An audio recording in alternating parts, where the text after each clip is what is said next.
Opadi!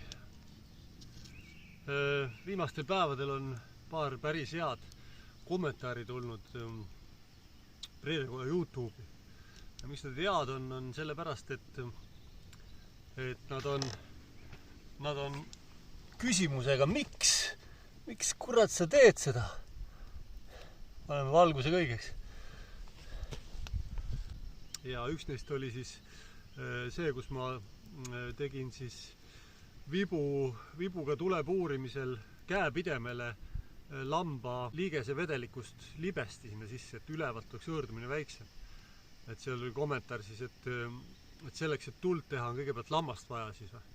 Ja teine kommentaar oli, et osta endale lihtsalt hunnik jackse. Väga head kommentaarid mõlemad, super, parimad, mis olla saab tegelikult.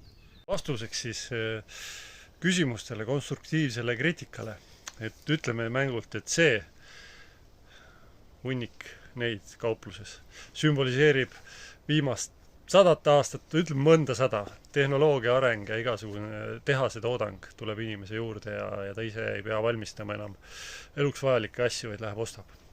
Ja siis see ja siis see komplekt, ühesõnaga see komplekt, see, kuhu ma panin lamba liigese vedeliku ja puurisin siit tule, sümboliseerib siis 10 000 aastaid inimese ellujäämist ja hakkama saamist, kus ta tegi kõik ise.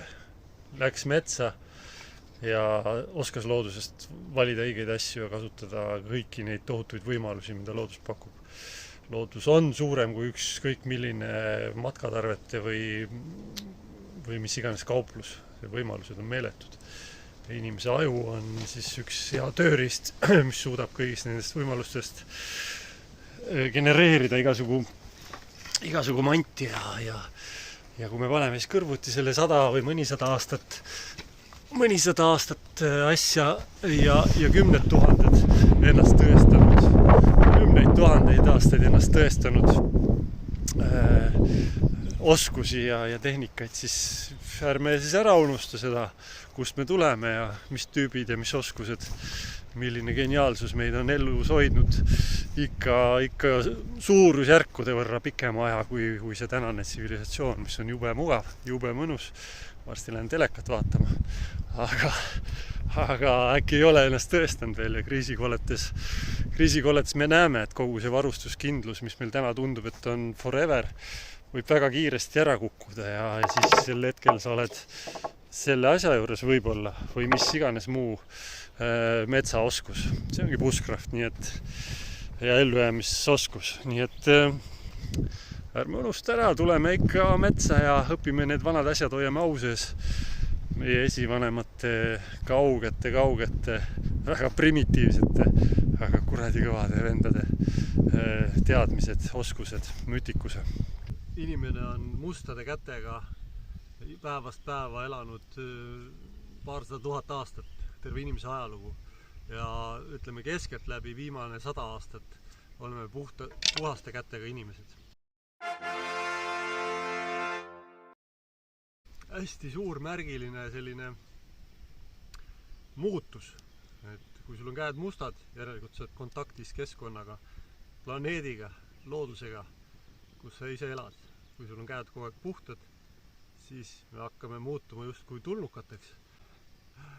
Paneme ennast boksidesse, karpidesse, käed on kogu aeg puhtad.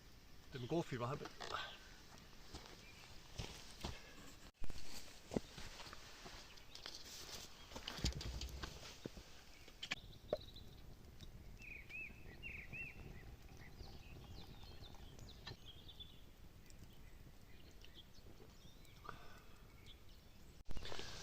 Ühesõnaga, paarsada 000 aastat oleme me elanud sedamoodi, et me läheme otse loodusesse ja teeme endale vahendid eluks vajalikku kõik. Teeme käed mustaks paarsada 000 aastat ja viimane mõnikümmend aastat, 100. Siuke teoreetiline pea. Ja siis on juba hea, kui need 10 000 aastaid testitud lahendused on meile endiselt selged, et me neid ära ei unusta. Et hoiame elus neid ja ärme siis ära unusta neid lihtsalt. Muidugi me saame minna poodi osta Jackse 40 tükki ja olla alati valmis, aga kurat teab, igaks juhuks hoiame endal alles need oskused, mida on kümneid tuhandeid aastaid inimene kasutanud ühtemoodi enam-vähem ja jäänud ellu ja võimaldanud meile selle tänapäevase mugavuse.